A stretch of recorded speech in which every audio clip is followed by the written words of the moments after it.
आज के इस वीडियो में हम लोग डिस्कस करेंगे how to detect deadlock with the help of resource allocation graph. ये हमारा ग्राफ दिया हुआ है, इसमें 3 resources R1, R3 and R2 3 resources है और 3 प्रोसेस है P1, P2, P3।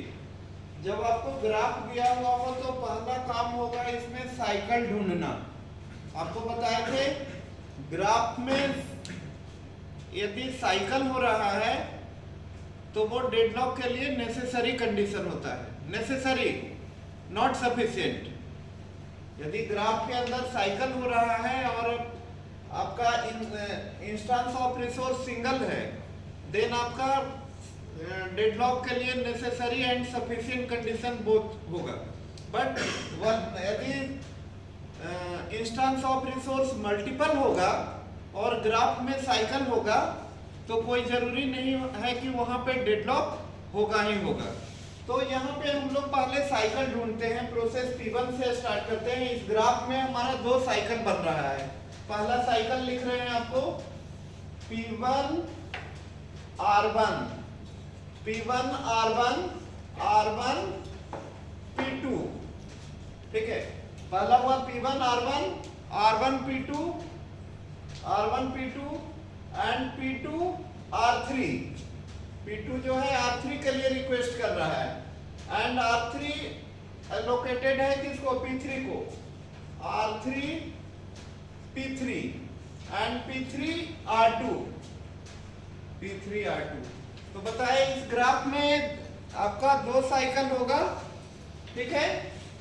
P1 R1, P2 R3, P3 R2, P3 R2 and again R2 P1, R2 P1 and P1 R1, ठीक है।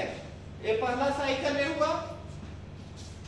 सेकेंड साइकिल जो ग्राफ में हमारा बन रहा है वो P2 R3, P2 प्रोसेस है, वो R3 के लिए रिक्वेस्ट कर रहा है और R3 रिसोर्स जो है ऑलरेडी एलोकेटेड है किसके साथ, P3 के साथ। एंड P3 जो है वो रिक्वेस्ट कर रहा है R2 के लिए, P3 R2 के लिए कर रहा है और R2 रिसोर्स जो है ऑलरेडी P2 प्रोसेस को दिया गया है। यानी यहाँ पे 2 साइकिल बन रहा है इस रिसोर्स एलोकेशन ग्राफ में।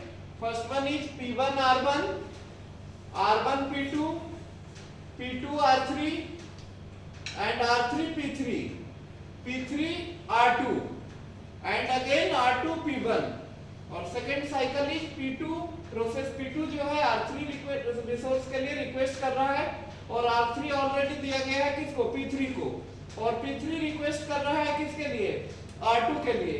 और R2 ऑलरेडी एलोकेटेड है किसके साथ, P2 के साथ, प्रोसेस P2 के साथ। यानी इस ग्राफ में ये तीनों का तीनों process P1, P2 and P3 तीनों में डेडलॉक का सिचुएशन है।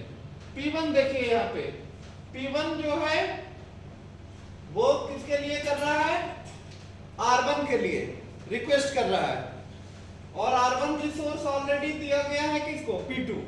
तो P1 वेट कर रहा है कि P2 R1 को रिलीज करे ताकि P1 को वो फिर क्या कर सके, एलोकेट कर सके। नंबर 2, P2 जो है यहाँ पे वो वेट कर रहा है R3 रिसोर्स के लिए और R3 रिसोर्स ऑलरेडी दिया गया है किसको, P3 को।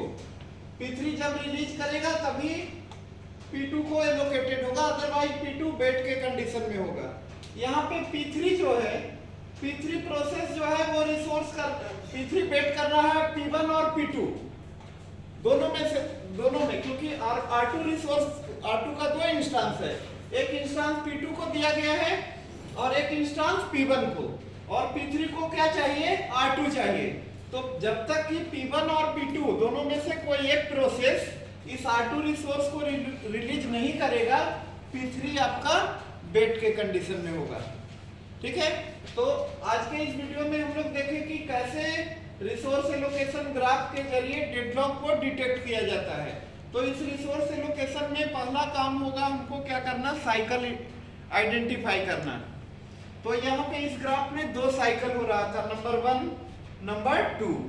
नंबर 1 था P1 R1 R1 P2 P2 R3 R3 P3 and R2 P3 R2 R2 P1।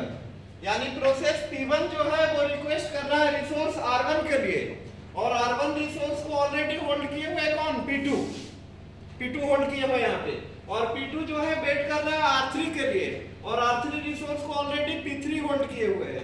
P3 को चाहिए R2, बट R2 को आपका P2 और P1 दोनों होल्ड किए हुए, तो दोनों में से कोई एक रिलीज कर देगा तो आपका डेडलॉक का सिचुएशन जो है यहाँ से खत्म हो जाएगा। Thank you.